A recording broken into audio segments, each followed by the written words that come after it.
ఇక వైఎస్ఆర్ కడప జిల్లా ప్రొద్దుటూరు నియోజకవర్గంలో అభివృద్ధి సమస్యలు కొనసాగుతున్న నేపథ్యంలో కాంగ్రెస్ పార్టీ ఇన్ఛార్జి ఇర్ఫాన్ బాషా సమావేశం నిర్వహించారు. ఎమ్మెల్యే చర్యలపై అసంతృప్తిని వ్యక్తం చేస్తూ నియోజకవర్గ సమస్యలను అసెంబ్లీలో ప్రస్తావించకపోవడం ప్రజలకు అసహనాన్ని కలిగించిందని అన్నారు. ప్రస్తుత ఎమ్మెల్యే ప్రధానంగా ఎరువు, పోలీసుల వ్యవహారాలపై మాత్రమే స్పందిస్తున్నారని, ప్రొద్దుటూరులో అసాంఘిక కార్యక్రమాలు కొనసాగుతున్నాయని ఆరోపించారు.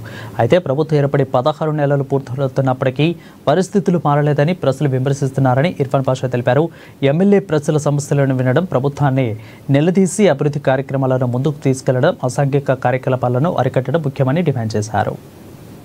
అసెంబ్లీ సమావేశాల్లో ప్రొద్దుటూరు నియోజకవర్గానికి సంబంధించి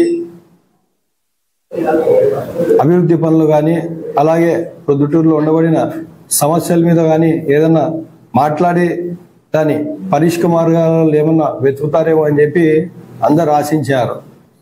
కానీ ఆ సమావేశంలో మన ప్రొద్దుటూరు ఎమ్మెల్యే నంద్యాల వరదరాజ రెడ్డి గారు ప్రొద్దుటూరు అభివృద్ధి గురించి కానీ, ప్రొద్దుటూరులో ఉండబడిన సమస్యల గురించి కానీ మాట్లాడకపోవడం చాలా దుర్మార్గం, చాలా బాధాకరం. ఎందుకంటే ఈ సమావేశాలు జరిగినప్పుడు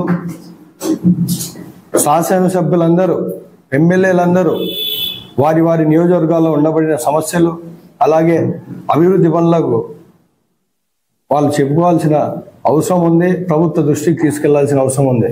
కానీ మనం చూసుకున్నట్లయితే ఎమ్మెల్యే గారు కేవలం 2 విషయాల మీద మాట్లాడడం జరిగింది. అది ఒకటి యూరియా గురించి, అలాగే పోలీస్ వ్యవస్థ గురించి.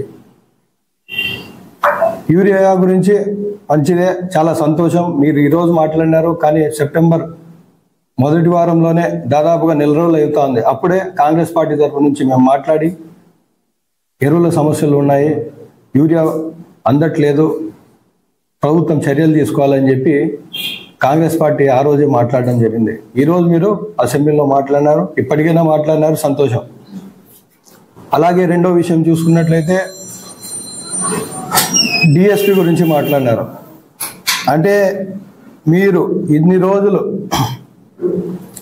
డిఎస్పి గారి గురించి మాట్లాడుతూ ప్రొద్దుటూరులో వ్యవస్థ లేదు, గ్యాంబ్లింగ్ జరుగుతూ ఉంది, అసాంఘిక కార్యక్రమాలు జరుగుతున్నాయని చెప్పి ప్రస్తావించారు.